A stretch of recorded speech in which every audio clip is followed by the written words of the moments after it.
오늘의 말씀은 히브리서 9장입니다. 히브리서 9장. 지난주 8장에서는요, 하늘에 오르신 대제사장, 우리 예수님에 대해서 우리가 함께 보았고, 구약에는 흠이 있다. 흠이 있었죠. 행위구원이라는 흠이 있었습니다.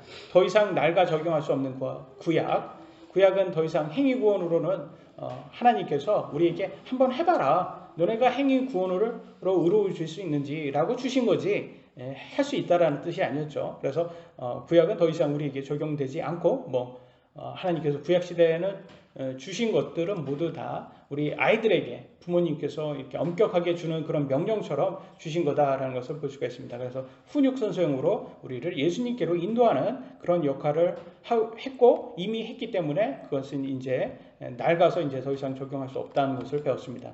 오늘 9장에서는 첫 번째 주제입니다. 옛 언약이 보이는 성소입니다. 이 구약의 옛 언약, 구약에서는요 성소가 나옵니다. 성소에 대해서 우리가 함께 공부할 건데요. 히브리서 9장 1절로 3절에 나와 있습니다. 그런즉 진실로 첫 언약에도 구약이죠. 하나님을 섬기기 위한 규례들과 세상에 속한 성소가 있었느니라. 성소에 대해 나옵니다. 성막이 만들어졌는데 첫째 것은 안에 등잔대와 상과 보여주는 빵이 있었고 성소라 불리며, 성막 안에는요 두 가지로 불립니다. 성막과 성소와 지성소라고 이렇게 해서 거룩한 곳, 더 거룩한 곳 이렇게 불립니다. 그래서 성막은 이제 크게 큰 것이고 성소와 지성소는 그 안에 둘로 나눠진 거라고 생각하시면 됩니다. 둘째 휘장 뒤에 있는 성막은 지성소라 불리느니라 라고 나와 있죠. 그래서 그림으로 보면요 여기에서 성막 뜰이 있고 그 안에 성막이 있고 성막 안에는 휘장을 중심으로 해가지고 둘로 나눠져서 성소와 지성소로 나뉜 것을 볼 수 있죠. 그래서 휘장에는 그룹이 세 그룹이 이렇게 무늬로 새겨져 있고 그리고 성소 안에는 아까 뭐가 있다고 했죠? 거기에 보니까 보여주는 빵이 있었고 등잔대가 있고 상이 있었다고 나와 있고, 그리고 이따가 나오지만 지성소 안에는 언약궤가 있다고 나와 있습니다.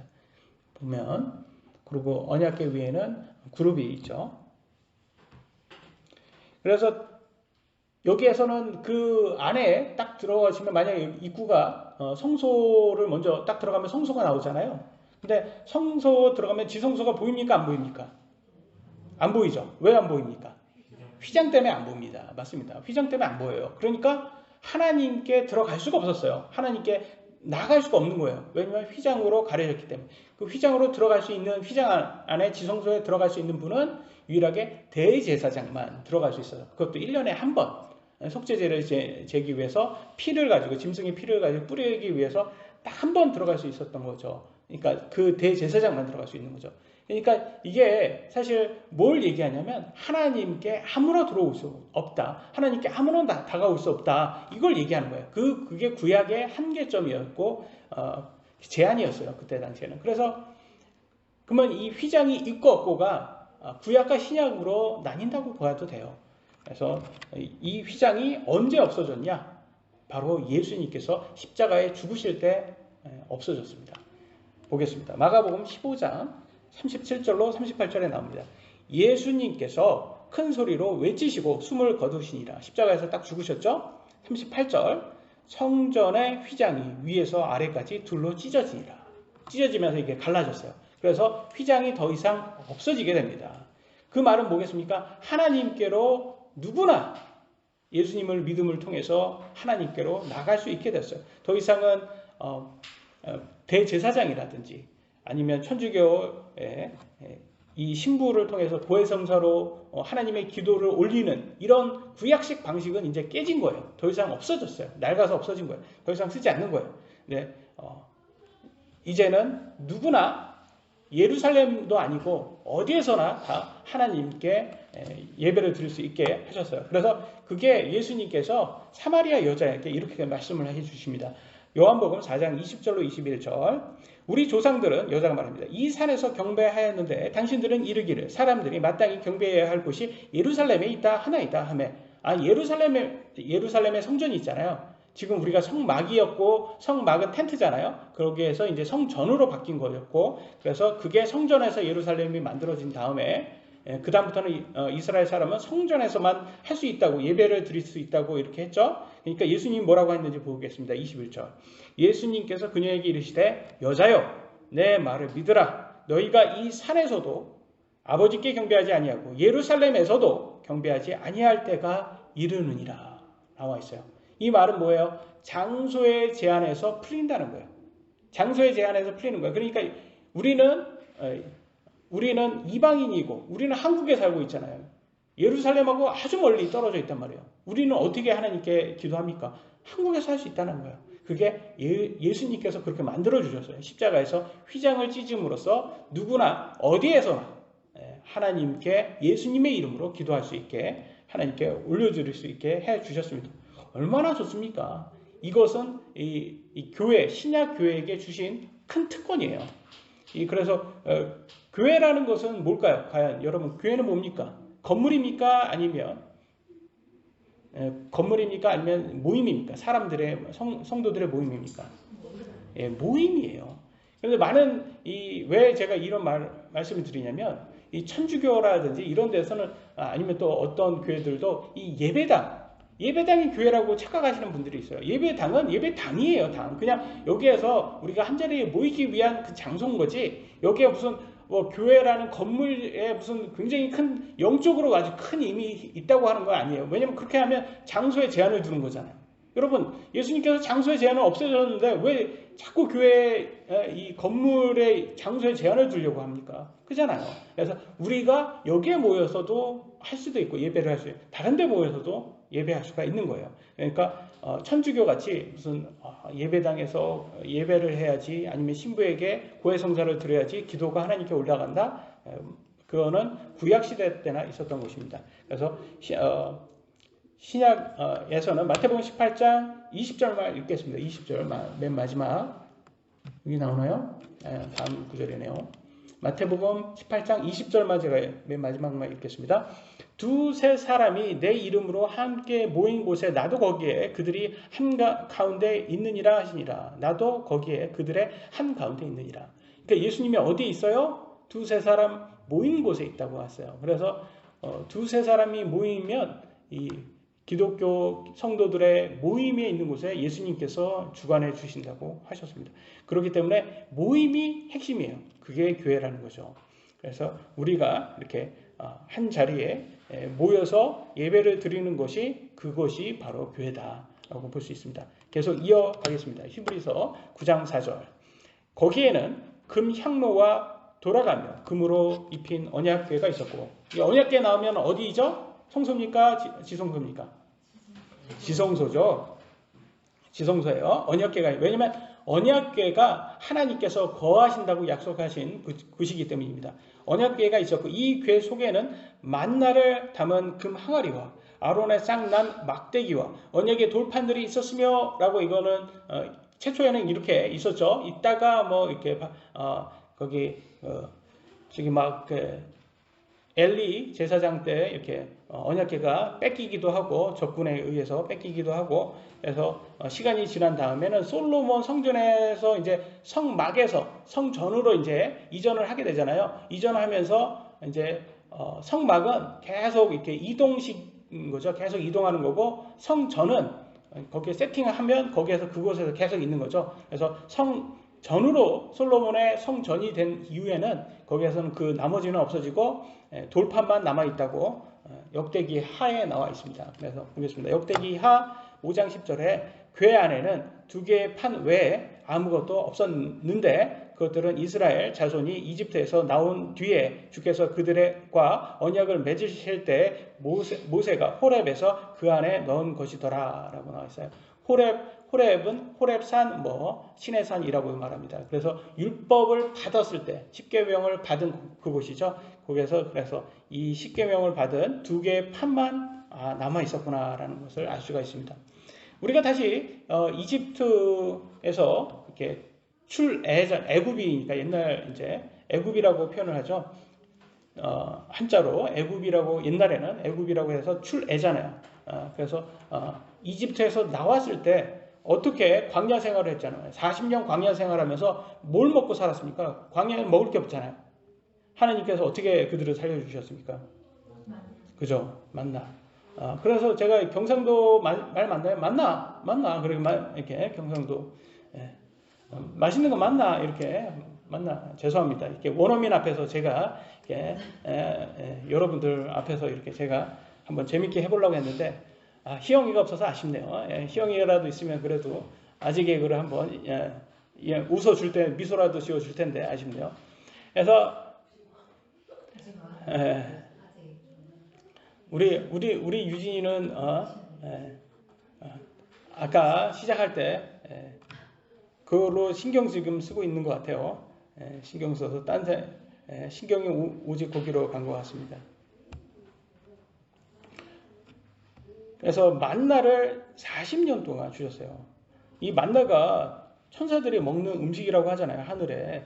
그러니까 얼마나 일도 하지 않고 공짜로 먹은 거 아닙니까? 하나님께서. 그래서 참 대단하지 않습니까? 그래서 또 거기에다가 40년 광야 생활 하면서 또 아론의 싹 난 막대기는 여러분 이렇게 찾아가 보시면 아시겠지만 이게 왜 이렇게 하나님께서 아론의 막대기만 싹을 낳게 해줬냐면 그때 다른 레위 이 아론의 형제들이 있잖아요. 자손들 말고 형제들 중에서 레위 자손들이죠. 다 레위 자손인데 야 아론 모세 왜 너네만 하나님께서 불렀다고 생각해? 우리들은 왜 리더가 될 수 없어? 왜 니네가 리더가 돼야 돼? 하면서 아론을 대적했어요. 아론과 모세를 대적했어요. 그랬던 사람들이 하나님께서 그렇게 했어요. 싹을 낳았더라. 그러면 누구 나무에서 나는 싹이 나오면 그 사람이 내가 정한 사람이다 라면서 아론 나무만 싹이 났습니다. 그래서 그걸로 인해서 하나님께서 이 아론을 세워주셨다라면서 이렇게 리더로 정해준 것을 보여준 거죠. 이것을 보면서 뭘 생각을 할까요? 나중에 시간이 지난 다음에 왜 너네들만 대제사장이 되냐라고 했을 때 이걸로 이제 증거를 하라는 거예요. 하나님께서 그걸 해가지고 하나님께서 세운 사람은 이제 하나님께서 권위를 준 거기 때문에 이렇게 대적하지 말아라. 그래서 저는 뭐 신약은 뭐 그런 것은 더 이상 없지만 그래도 목사의 리더로 하나님께서 목사를 교회 리더로 주셨잖아요. 그러니까 저는 두 배로 존경하라는 것에 대해서 우리가 한번 생각할 때, 그러니까 목사를 대적하기 위해서 교회에 오는 사람들이 가끔씩 있더라고요. 보면. 그래서 왜 목사를 대적하기 위해서 교회로 올까? 근데 굉장히 신실하게 오더라고요. 그런 사람들이. 그래서 저 사람들의 그건 뭘까? 왜 올까? 하나님을 믿고 거기 안에서 신앙생활을 하기 위해서 오는 건가? 아니면 목사를 대적해서 자기가 그 안에서 의를 높이기 위해서 오는 걸까? 라고 했을 때 자기를 높이기 위해서 오는 게 아닐까 싶어요. 그잖아요. 내가 이렇게 대단하다. 내가 하나님 대신 내가 저들을 판단하고 심판하겠다. 뭐 이런 거 아니겠습니까? 근데 하나님께서 원수는 하나님께서 갚는다고 했습니다. 그러니까 잘못된 그 교주들이라든지 잘못된 그 목사들이 있어요. 그런 사람들은 하나님께서 판단하기 맡기고 자기는 바른 교회에 가서 바르게 섬기는 게 그게 맞는 거예요. 그게 하나님께서 이렇게 주신 리더에게 순종하는 것이 하나님의 말씀이 맞습니다. 근데 자기를 높이기 위해서 오는 사람이나 아니면 신천지 같이 기성교회들을 무너뜨리기 위해서 이렇게 와서 교회에 와서 목사에게 대적하는 그런 사람들이 있다라는 거죠. 그건 아주 잘못된 겁니다. 그래서 하나님께서 이런 걸 통해서 우리에게도 보여주신 게 하나님께서 주신 권위에게는 대적하는 것은 그건 하나님 말씀에 옳지는 않다라는 것을 보여주고 있습니다. 9절 이어가 보겠습니다. 9절에는 괴가 나옵니다. 이 괴 위에는 궁유의 자리를 덮는 영광의 그룹들이 있었는데, 그래서 저기에서 이 날개가 달린 천사의 모습이 있죠. 그룹들이 그러니까 천사장이라고 생각하시면 됩니다. 이것들에 관하여 우리가 지금 낱낱이 말할 수 없노라. 근데 어렵죠. 천사장이니까 우리가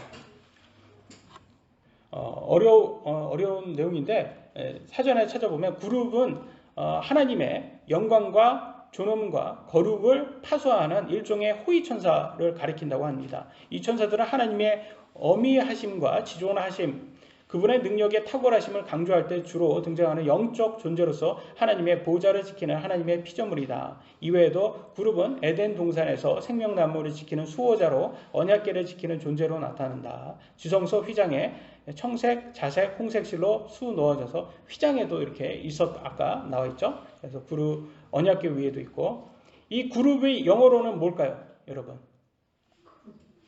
cherubims 이렇게 부릅니다. 영어로는 체러빔이에요. 그 그룹은 한국말이에요. 근데 이 어떤 이상한 이단들이요, 이제 한글 성경만 본 거예요. 한글 성경을 보면서 그룹, 이게 영어 그룹을 그냥 그룹이 이렇게 모임처럼, 우리 여러 사람의 모임이 이제 그룹이잖아요. GROUP, 이 그룹으로 생각을 한 거예요. 그래서 이 그룹이 여러 사람의 모임이다, 이런 식으로 해석을 했더라고요. 그래가지고 나중에 거짓이 드러난 적이 있는데, 그래서 여러분, 저희가 킹제임스 영어 성경을 쓰는 이유가 여기에서도 중요함이 남아 있는 거예요. 왜냐면 한글은 이제 이렇게 한글과 영어로 이제 같이 보면 더블 체킹이 되잖아요. 더블 체킹이 돼가지고 그런 오류에서 우리가 피할 수가 있는 거죠. 6절, 8절 가서 계속 이어가겠습니다. 이제 주께서 이것들을 이와 같이 제정하심에 제사장들이 항상 첫째 성막으로 들어가, 성소죠, 하나님을 섬기는 일을 수행하였거니와, 성소에 들어가서 여러 가지 했죠. 둘째 성막에 휘장 뒤죠, 지성소입니다. 대제사장이 홀로 해마다 한 번 들어가대. 그죠? 대제사장만 들어갈 수 있다고 나와 있습니다. 자기와 백성의 잘못으로 인해, 자기 잘못을 위해서도 해야 되고 백성의 잘못을 위해서도 이렇게 속죄제를 해야 됐습니다. 이내 자기가 드리는 피 없이는, 짐승의 피 없이는 들어가지 못했어요. 들어가지 아니하였으니 이로써 성령님께서 표적으로 보여주신 것은 첫째 성막이 아직 서 있는 동안에는 지성소로 들어가는 길이 아직 드러나지 아니하였다는 것이라 라고 나왔죠. 아까도 말씀드린 거죠. 이 성소에 딱 들어갔을 때 휘장 때문에 지성소가 보이지 않았다라는 것을 얘기해 주고 있어요. 그렇기 때문에 이때 당시에는 하나님께 직접 기도를 드릴 수가 없는 그런 시대였다. 구약에서는 하나님께 제사를 지낼 수가 없었다. 대제사장 없이는. 그런데 얼마나 감사합니까? 지금은 예수님을 통해서, 누구나 예수님의 이름을 통해서 누구나 기도할 수 있게 됐잖아요. 하나님께 드릴 수 있게 됐잖아요. 얼마나 감사합니까? 9절 가보겠습니다. 이 성막은 현재 곧 이때까지의 모형이므로, 이 성막이라는 그 자체가 모형이라는 거예요. 진짜가 아니라는 거예요. 그 안에서 예물과 희생물을 드렸어도 그것들이 양심에 관한 한 섬긴 자를 완전하게 하지 못하였으며 라고 했어요. 그래서 대제사장이나 제사장들이 드렸던 그런 희생 헌물, 짐승의 피, 이런 거는 죄를 덮기는 했었는데 씻지는 못했다는 거예요. 그래서 예수님의 피가 필요했다는 것을 보여주는 하나의 모형인 거예요. 그러니까 신약이 오기 전까지 보여주기 위한 시청각 자료 정도 보일 수가 있는 거죠. 10절 보겠습니다. 이 성막은 단지 먹는 것과 마시는 것과 여러 가지 씻는 것과 육신에 속한 규례들로만 유지되어 개혁의 때까지 그들에게 부과되었느니라. 그래서 이 성막이라는 그 자체가 사실은 먹고 마시는 것, 씻는 것, 이런 것들로 위주로 되어 있다는 거예요. 그래서 율법도 마찬가지예요. 율법도 사실 여러분 연구해 보면 구약에서 율법이 왜 필요했을까라고 했을 때, 저는 이렇게 율법에 보면 이렇게 여러 가지 씻는 것, 이렇게 전염병에 걸리지 않게 몸을 잘 씻어라. 그래서 흐르는 물에 씻고, 또 이렇게 그 재 같은 거, 잿물에 이렇게 씻어라, 이런 것들이 많이 나오더라고요. 그래서 구약에서 성막에 지켰던 율법들은 거의 먹고 마시고 씻는 것에 한정되어 있었다. 음식과 몸의 청결에 관련된 규례들로 유지되는 것이 전부였다. 율법을 연구해 보면 부모님이 아이들에게 손발 잘 씻어서 병에 걸리지 않도록 타이르는 것처럼 보일 때가 많습니다. 현재 우리들이 보기에는. 그럼에도 의학이 발달하지 않은 구약시대 때는 율법으로 병을 막아 생명을 구할 수 있었다고 합니다. 그러니까 얼마나 그 당시에는 그게 다 이해는 못했기 때문에, 그때는 의학이 발달하기 때문에 전이기 때문에 많은 사람들이 이해 못하면서, 그러나 율법을 행한 사람만 살았어요. 그때 그러니까 아주 중요했죠. 그때 당시에는. 근데 그렇잖아요. 지금도 여러분 못 알아듣는 아이한테 다 설명 못 해준단 말이에요.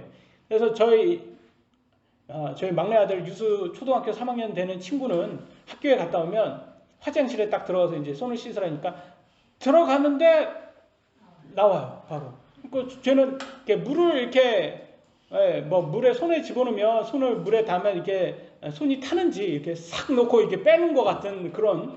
그래서 야, 얘가 무슨 순간 이동을 했나 아니면 저기 어떻게 손을 저렇게 빨리 씻나. 그러니까 도저히 씻을 수 없는 시간에 쓰더라고. 그래서 제가 다시 들어가 비누칠 하면서 다시 해.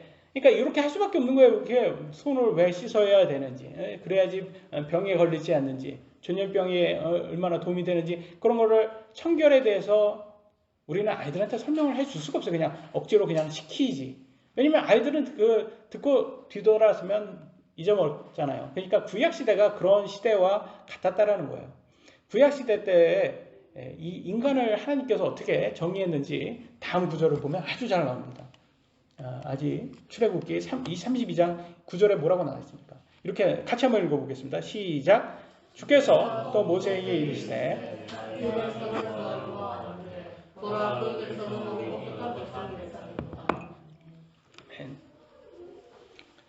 목이 뻣뻣한 백성이다. 이 말을 현재 우리 한국말로 말하면 고집불통, 고집 더럽게 세다. 또 다른 좋은 말이 있나요, 여러분? 생각나는 말이 있나요? 고집 센 사람은 우리가 뭐라고 합니까? 목이 기부스를 했나? 하여튼간 뭐 지금 당장 아주 시원하게 좀 한번 하고 싶은 마음이 있는데 생각이 안 나네요, 그 단어가. 근데 하여튼간 고집이야죠. 인간이 센 게 아니라. 그래서 그때 하나님께서 이 이스라엘 백성을 볼 때 제 고집이 황소 고집이다.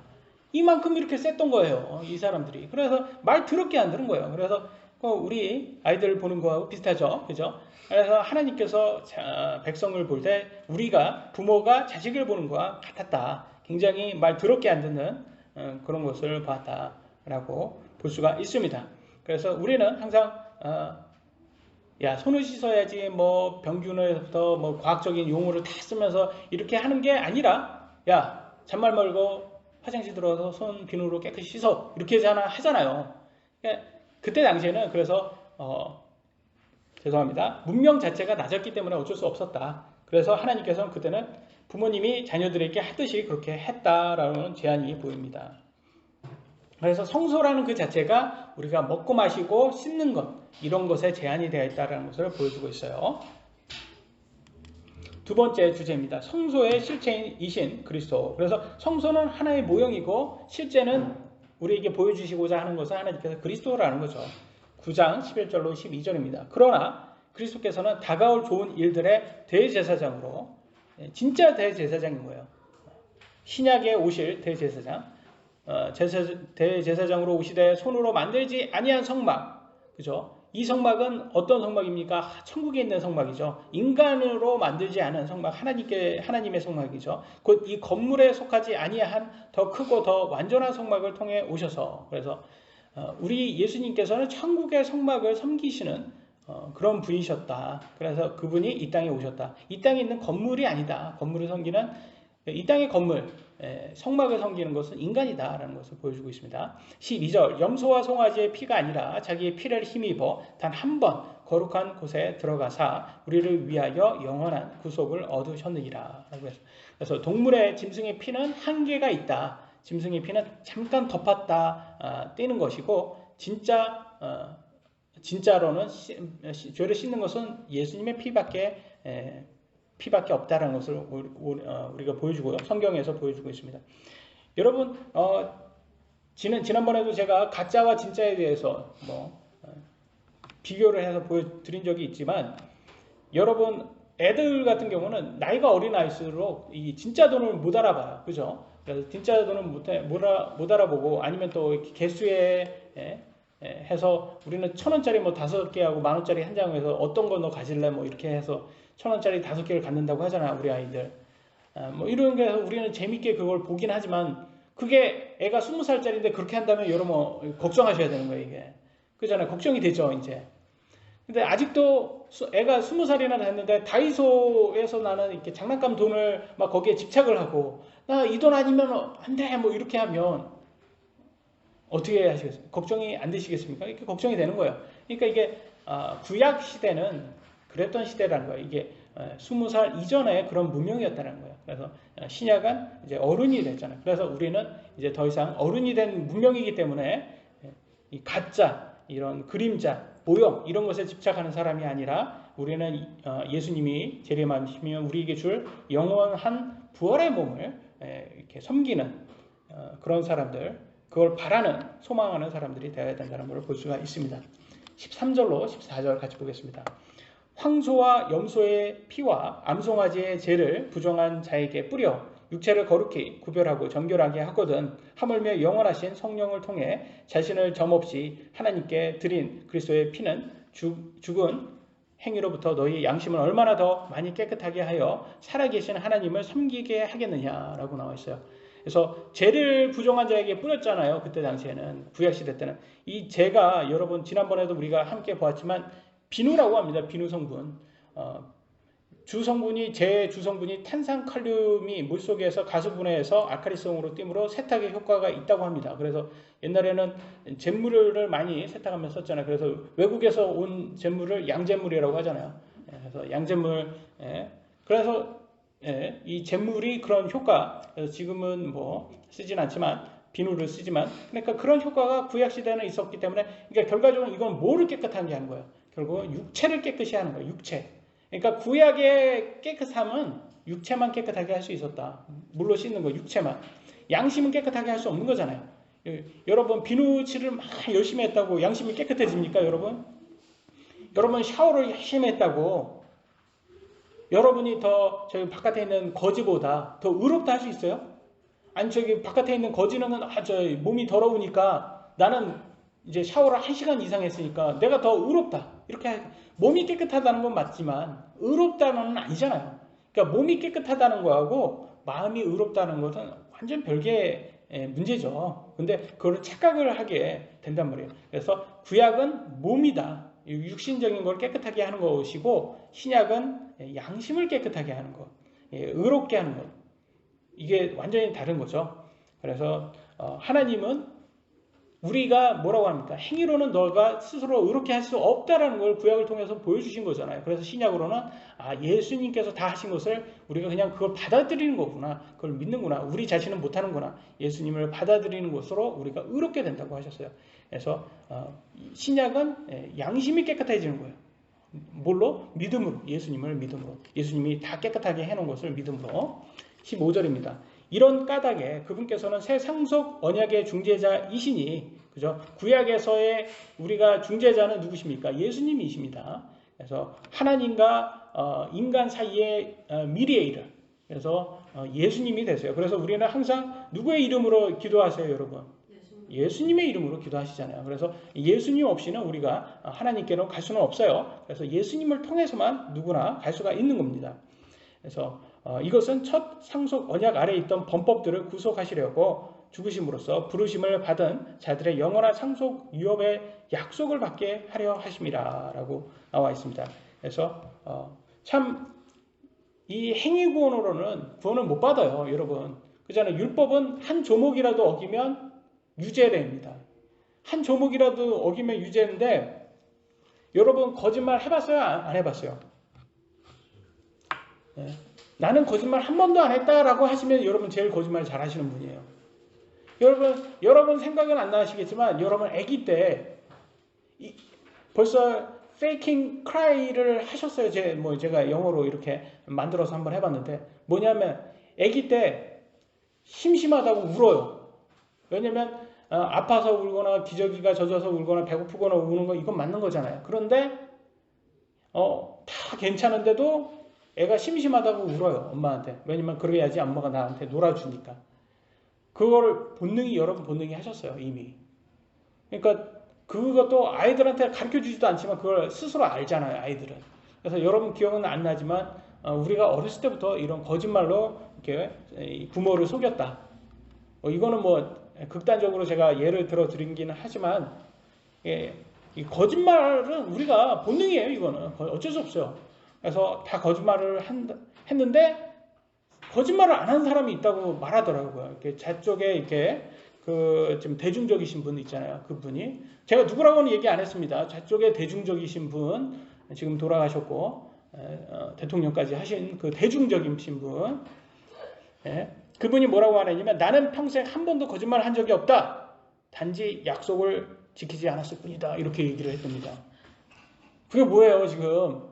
술은 먹고 운전은 했지만 음주운전은 아니다. 이거 아닙니까? 술은 먹고 운전은 했지만 음주운전 아니다. 절차는 위법하지만 법은 유효하다. 이거 아닙니까? 이거 다 똑같은 말이잖아요. 야, 참 이건 거짓과 위선이 어디 있어요? 이거 얼마나? 말은 막 되게 좋을 것 같이 얘기하지만 결과적으로 다 거짓말이에요. 다.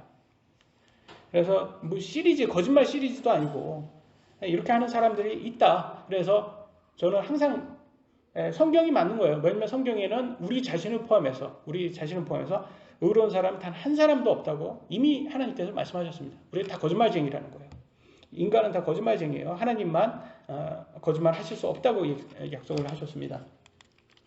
마지막 주제입니다. 마지막 상속 언약을 이루신 그리스도의 죽음입니다. 상속 언약을 이루신 그리스도의 죽음 16절로 17절 상속 언약이 있는 곳에는 또한 반드시 상속 언약하는 자의 죽음이 필히 있어야 하나니 상속 언약은 사람들이 죽은 뒤에 나야 효력이 있고 상속 언약하는 자가 살아있는 동안에는 아무 힘이 없느니라. 여러분 상속이라는 말 자체가 뭘 포함하고 있어요? 죽음을 포함하고 있는 거예요. 부모님이 살아있을 때 여러분한테 재산을 물려주잖아요. 그거는 상속이라고 하지 않고 증여라고 말합니다. 증여. 그러니까 우리가 상속세하고 증여세가 있잖아요.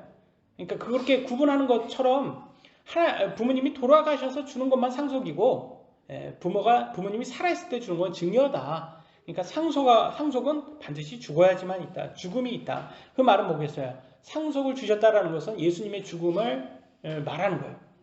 여러분 정말 생각하셔야 되는 게 세상의 모든 종교를 한번 보세요. 그 종교의 신들 중에 그 믿는 사람들을 위해서 죽어준 신이 있습니까? 신이 있냔 말이에요. 그 그들의 믿음의 성도들을 위해서 죽은 신이 있냐고요. 교주 한번 보세요. 교주. 교주들 막 이렇게 막 신처럼 막 떠받들고 있는데 그 교주가 그 자신을 믿는 그런 추종자들을 위해서 희생하는 걸 본 적이 있습니까? 전혀 희생하지 않습니다. 인간은 희생하지 않습니다. 왜 희생하는 인간이 없어요.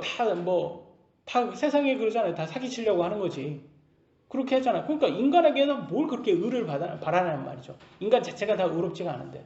그러니까 유일하게 세상의 신 중에서 사람 중에서 우리를 위해서 희생하신 분은 예수님밖에 없다라는 것을 우리가 볼 수가 있는 거예요. 여러분 저는 항상 그렇게 많은 사람들이 얘기하고 싶은 거는 이 청소년기에 가면 이게 리벨리언 이게 반항심이 커져요.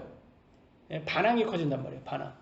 그죠? 아이들은 뭐 부모로부터 반항, 하나님의 말씀으로부터 반항 이렇게 한단 말이에요. 집시 같은 애들 이런 애들이 다 반항에서부터 나온 거예요. 근데 잠깐 생각 한번 해보세요. 반항에서 나오면 왜 사탄을 향한 반항이 안 하냔 말이에요. 왜 하나님한테만 반항하고 왜 사탄을 반항을 안 하냔 말이에요. 왜 사탄에게는 순종을 그렇게 잘하냐는 말이죠. 그래서 잘 보셔야 되는 거예요. 그러니까 걔네들은 사실 반항이라고 내가 그냥 반항심이 많아서 그래 우리의 청소년들은 아니에요. 사탄을 좋아해서 그런 거예요. 그건 하나님으로 반항은 사탄을 좋아해서 그런 거예요. 근데 잘 생각해야 되는 게 그들의 사탄이 그들을 위해서 죽어준 적이 있습니까? 사탄은 죽어준 적이 없습니다. 절대. 오히려 이간질을 할 뿐이지 절대 죽어주지 않습니다. 그러나 우리 예수님은 우리에게 자신을 죽여서 우리에게 구원을 주셨습니다.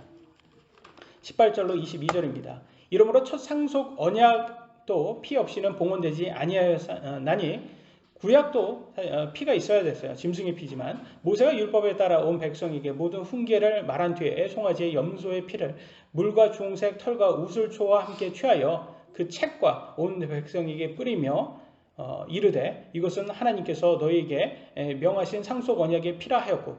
여러분 오늘날 교회에 왔는데, 여러분 교회에 오셨는데 제가 막 피를 이렇게 준비해 가지고 이렇게 피를 묻혀 가지고 여러분하고 여러분 성경책에 막 이렇게 뿌려서 그렇다고 한번 생각을 한번 해보세요. 어떤 느낌이 들까요? 여러분이 깨끗해, 나 너무 깨끗해, 이런 느낌이 듭니까? 아니면 피 비린내 때문에 이게 뭐냐고 이렇게 저한테 그러지 않을까요?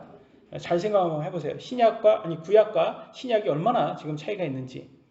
그러면 이르되, 제가 19절까지 읽었나요?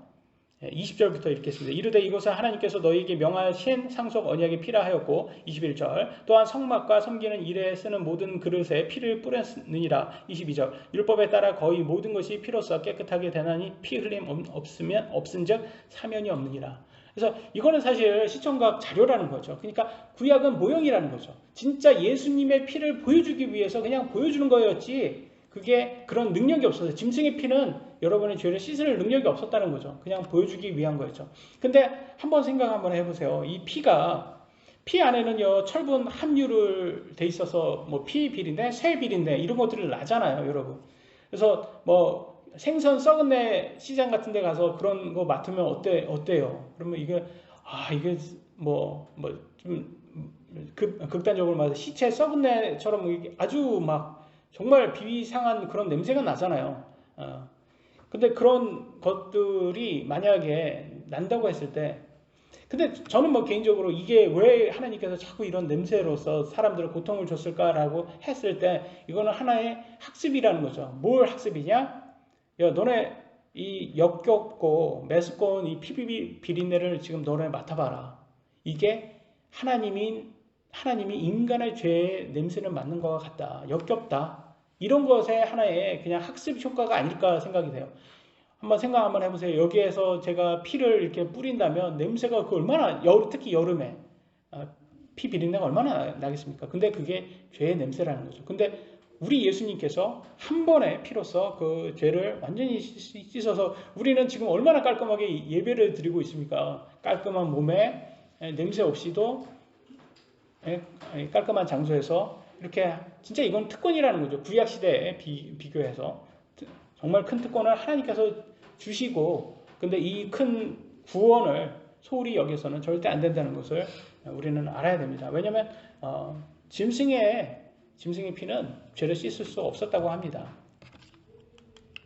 9장 23절 그러므로 하늘들에 있는 것들의 모형들은 이런 것들로 깨끗하게 할 필요가 있었으나, 그죠? 이 땅의 하늘의 모형인 이 땅의 것들은 피로, 짐승의 피로 깨끗하게 할 필요가 있었답니다. 그 자체는 이런 것들로부터, 근데 천국에 있는 것들은 그런 것부터 피로, 짐승의 피로는 깨끗하게 못했다는 거예요. 더 나은 희생물로 하여야 할지니라. 그래서 예수님의 피로만 할 수 있었다는 것을 말해주고 있습니다. 여러분, 차를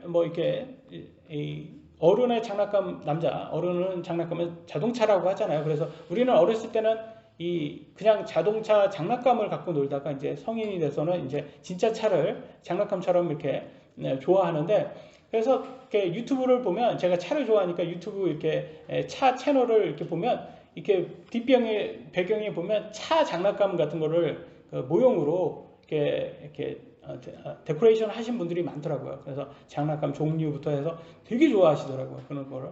저는 그런 걸 그렇게 좋아하지는 않는데, 근데 한번 생각 한번 해보세요. 장난감을 집착하는 어른 어떻게 느껴져요? 좀 약간 아직도 애가 성장을 못했구나. 아니면 어렸을 때 엄마가 많이 장난감을 안 사줘가지고 그게 여기 맺혔나 보다. 뭐 이런 식으로 좀 느껴지지 않습니까, 여러분? 그래서 좀 어른은 좀 어른답게 맞는 거를 맞는 게 있잖아요.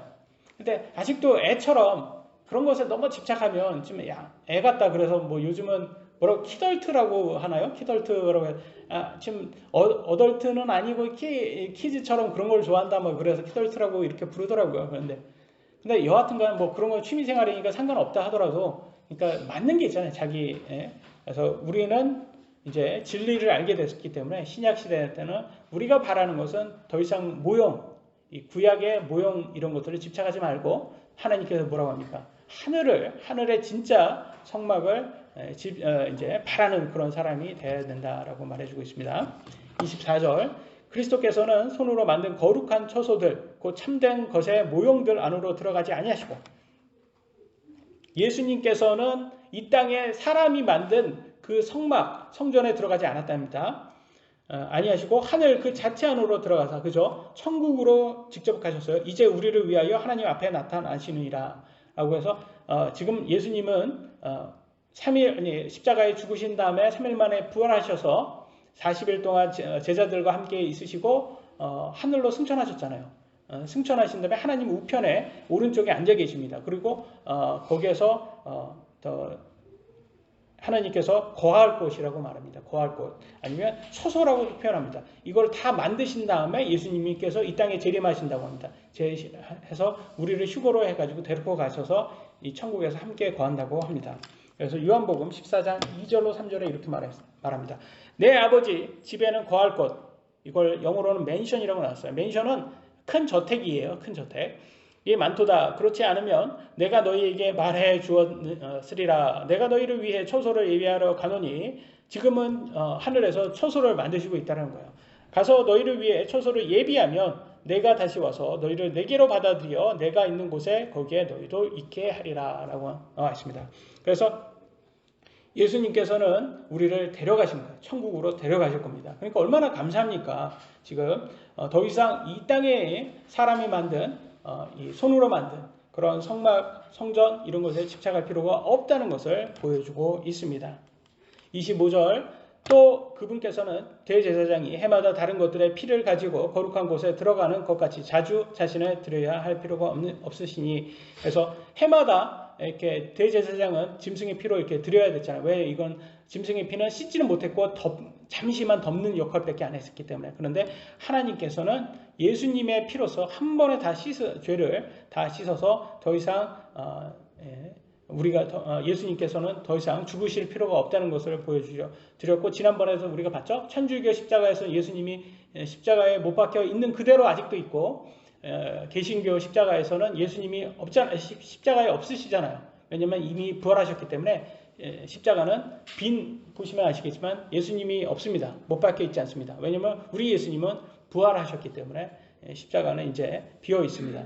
그래서 그 차이가 있는 거예요. 그래서 저는 왜 천주교가 이렇게 매 예배 때마다 예수님을 이렇게 죽여야 할까라고 했을 때 천주교의 근본을 보셔야 되는 거예요. 천주교의 근본은 바빌론 여신에서부터 시작됐답니다. 천주교의 근본이. 근데 이 바빌론 여신이 성경에도 나옵니다. 성경에. 제가 보여드릴게요. 요한계시록에 나옵니다. 요한계시록 17장 5절에 이렇게 나옵니다. 그녀의 이마에 한 이름이 기록되어 있었는데 신비라 큰 바빌론이라 땅의 창녀들과 가증한 것들의 어미라 하였더라. 그러니까 이게 어떤 종류인지는 모르겠어요. 이게 뭐 여신이 바빌론 여신이 뭐 종교일 수도 있어요. 오늘날은. 근데 창녀라고 말하잖아요. 창녀. 가증한 것들은 어미, 창녀의 어미라고 말하잖아요. 그 말은 뭐예요? 모든 사람을 우상 숭배하고 잘못 믿게 만드는 그런 종류라는 것을 우리가 집단이라는 것을 알 수가 있습니다. 요한계시록 19장 2절 그분의 심판들은 참되고 의로우니 그분께서 음행으로 땅을 부패시킨 그 큰 음녀를 심판하시고 또 자신의 종들의 피의 원수를 그녀의 손에 갚으셨도다 하였더라. 그래서 예수님께서 재림하시면 다 이들도 다 심판하신다는 것을 알 수가 있습니다. 그래서 저는 우상 숭배하게 하는 모든 그런 단체라든지 그런 집단들의 바벨론 여신에서부터 나온 게 아닐까라고 생각이 됩니다. 26절 이어가겠습니다. 그랬더라면 그분께서는 반드시 세상의 창건 이래로 자주 고난을 당하셨어야 할 것이라. 그러나 이제 세상 끝에 그분께서 단 한 번 나타나서 자신의 희생물로 드려 죄를 제거하셨느니라. 그래서 예수님이 매주마다 이렇게 죽으실 필요가 없는 거예요. 그래서 우리는 예수님께서 딱 2000년 전에 딱 한 번 십자가에 죽고 나서 모든 믿는 사람들의 모든 죄를 다 제거해 주심을 알 수가 있습니다. 27절 한 번 죽는 것은 사람에게 정해진 것이요 이것 뒤에는 심판이 있나니. 우리가 자주 쓰는 구절이죠. 인용하는 구절입니다. 그래서 저는 한 번 죽는 건 다 정해져 있는 거는 이거는 크리스천이 아닌 사람들까지도 다 아는 거예요. 그죠? 경험을 통해서 자신의 조상들을 통해서 다 죽는 것을 알 수가 있습니다. 죽음을 피할 수가 없어요. 그래서 과학자들 보면 미래의 과학은 어떻게 얘기하냐면 발전을 하면 뇌의 기억을 데이터로 저장해서 세포 배양으로 새 육신을 만들어서 그 안에 집어넣거나 아니면 그냥 데이터로 영원히 산다는 거예요. 그래서 영화들 보면 다 하나같이 영원히 사는 걸 꿈꾸더라고요. 그 과학자들도. 그런 걸 봤을 때 얘네들은 예수님은 믿고 싶지는 않고 하나님은 믿고 싶지는 않고 그냥 자기는 인간의 능력으로 과학으로 어떻게든 영원히 살기를 바라고 있구나. 그래 얘네들 하나의 종교구나 라는 것을 알 수가 있다는 것을 알 수가 있어요. 그래서 참 그렇지 않습니까? 여러분 생각 한번 해보세요. 과학자들도 결과적으로는 데이터로 이 뇌에 있는 이 데이터 메모리를 어디다 저장해서 영원히 살고 싶어 하는 것 같아요. 그러니까 혼이죠. 우리의 혼을 저장해서 영원히 살고 죽고 싶지는 않구나. 그런데 이미 육신은 죽는 건 정해져 있고 그 뒤에는 심판이 있다는 것을 이걸 너무 가볍게 생각하는 것 같다라는 생각이 들어요. 근데 하나님은 우리 예수님의 부활은 굉장히 심플하게 주셨잖아요. 예수님 믿으면 천국 간다. 그것처럼 심플한 게 어디 있어요? 근데 이 과학자들은 이거는 너무 심플하게 유치하다는 거예요. 이거는 너무 어리석은 것 같아. 어떻게 성경을 믿어? 하나님 믿어? 어떻게 예수님 믿어? 그거 너무 어리석어. 너무 유치해. 그래서 안 믿어요. 과학자는 세상적으로 너무 똑똑하니까. 그런데 하나님은 어떻게 했어요? 이 유치하게 보일지는 몰라도 세상 사람들에게는. 근데 이걸 믿는 사람만 내가 구원시켜준다. 이렇게 말씀하셨어요. 그래서 우리가 잘 아는 구절이 있죠. 다음 구절을 보면